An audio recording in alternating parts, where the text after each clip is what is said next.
Hello, Math Explorers! Today, we're going to learn about volume of pyramids. We'll explore important vocabulary words, learn the formulas for different pyramid shapes, and solve real-life problems. Let's get started.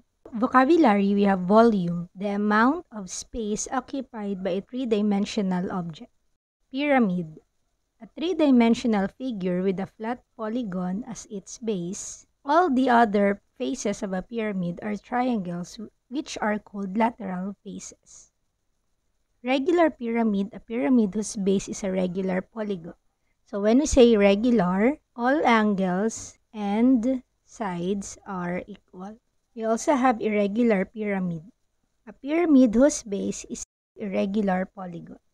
So the angles and sides are not equal. Apex is the highest point in a pyramid. Tetrahedron, also known as a triangular pyramid.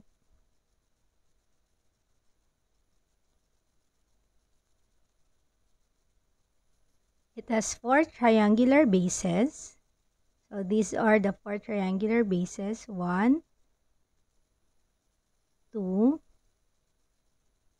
3, and yung front part, 4. 6 straight edges. 1,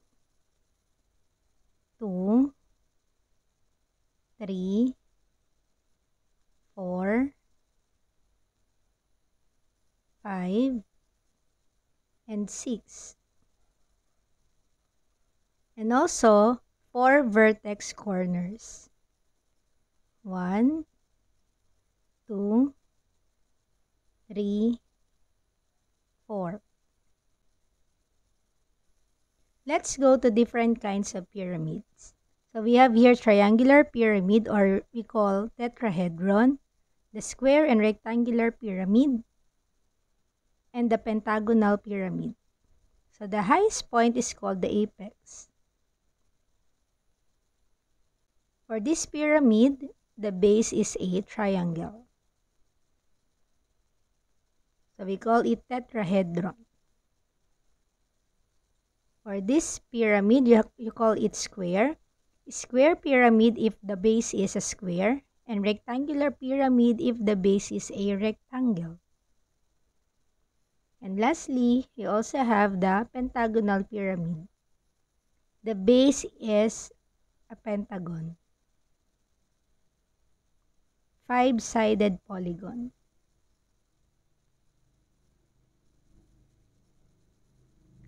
So for the formula of a pyramid, you have volume is equal to 1/3 times the base times height. So for every pyramid, ito yung formula na gagamitin mo. Ang papalitan lang is yung base. B is what we call the base area. So let's have volume. The base is a triangle, so the formula for the area of a triangle is 1/2 base times height. Big H ang gamitin natin for the triangle. And then, multiply 1/3, also the height. This height refers to the height of the pyramid. Volume is equal to 1 times 1 is 1, 3 times 2 is 6. BH, and then the height of the pyramid.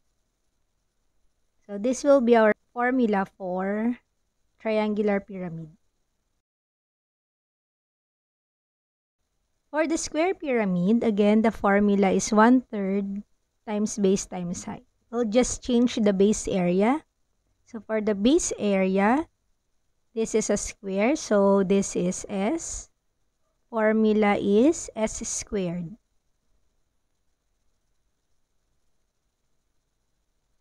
Okay, and then copy 1/3, multiply it to S squared and to the height. So this will be our formula for the volume.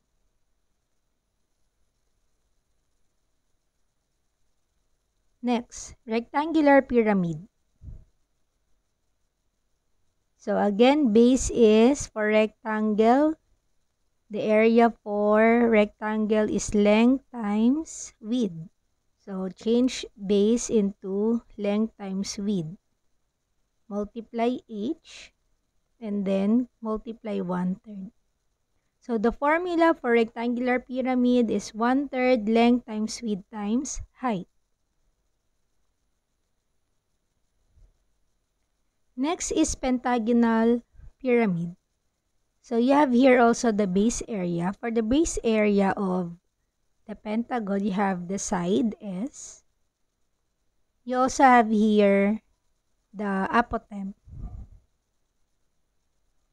or the distance from the center to the side of the pentagon. So that's apotemp. Multiply it to, so we have 5 sides over 2 times the side, measurement of the side and the apotemp. Okay, so that's the base area times height of the pyramid and then 1/3. So simplify this. We have 1 times 5 is 5. 3 times 2 is 6. And then S, A, and H. So for the formulas of all pyramids, we have your triangular pyramid. Volume is equal to 1/6 base height times the height of the pyramid. Pentagonal pyramid, you have 5/6 times SA, 8. Square pyramid, 1/3 times S squared, H. And then for the rectangular pyramid, you have 1/3 L times W times height. So let's apply these formulas to solve problems. A glass pyramid trophy has a square base, okay, underline natin square, with each side measuring 12 centimeters and a height of 20 centimeters. If the company wants to fill it with colored sand, what is the volume of the pyramid? So you have volume is equal to 1/3 times S squared times height. So you have 1/3. S, change S with the value which is 12. Squared, don't forget, and then height, which is 20. When solving this one, you have to square first the value of S, which is 12. And then 12 times 12 is 144 times 20. Okay, so you will be multiplying 144 times 20 and then divide it by 3. So we have here volume, 144 times 20, that is 2,880 divided by 3. So volume is equal to 960. And also don't forget the unit, that is cubic centimeters. Since we're talking about volume, it should be cubic. A farmer builds a storage hut in the shape of a rectangular pyramid. The base of the hut measures 6 meters by 4 meters, and the height is 5 meters. How much space is inside the hut for storing crops? So you have volume is equal to 1/3 length times width times height. Volume is equal to 1/3. Value of L is 6. W is 4. And height is 5. Okay, volume again. So since 6 and 3 have common factors, you may simplify first or divide them. So 6 divided by 3 is 2.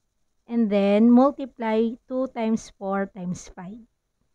2 times 4 times 5 is 40. And then don't forget the unit, cubic meters.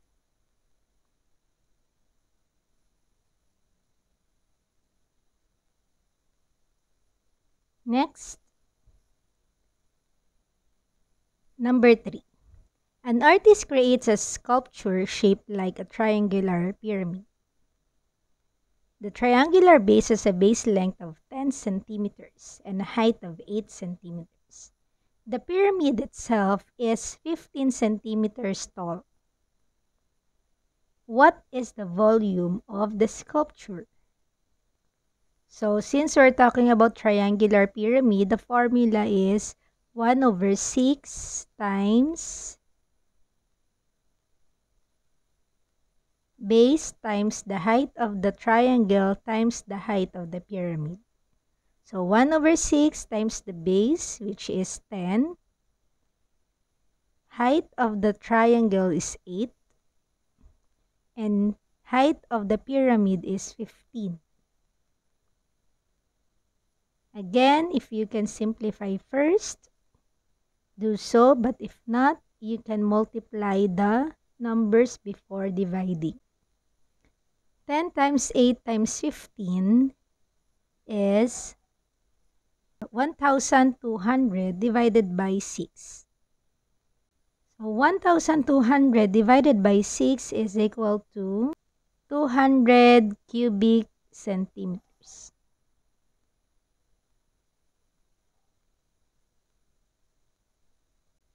Next problem. A new monument in a park is shaped like a regular pentagonal pyramid. So it's a pentagon. Each side of the pentagonal base is 10 meters, apothem is 7, and the height of the pyramid is 15. What is the volume of the monument? So the volume of the pyramid is 5/6 times S times A times H. So again, that is 5/6. Change S into 10. A is 7. And H is 15. So volume is equal to, multiply the numbers, 10, 7, 15. So 5 times 10 times 7 times 15 is equal to 5,250 divided by 6. So volume is 875 cubic meters. Okay, so this is the volume of the monument. And that's how we calculate the volume of pyramids, whether they have triangular, square, rectangular, or pentagonal bases. Remember the formula, you have the volume is equal to 1/3 times the base area times the height. Now go ahead, try solving some pyramid problems yourself. Keep exploring, keep learning, and see the world through the power of math. Don't forget to like, subscribe, and follow our page, Math Teacher Gon. Bye-bye!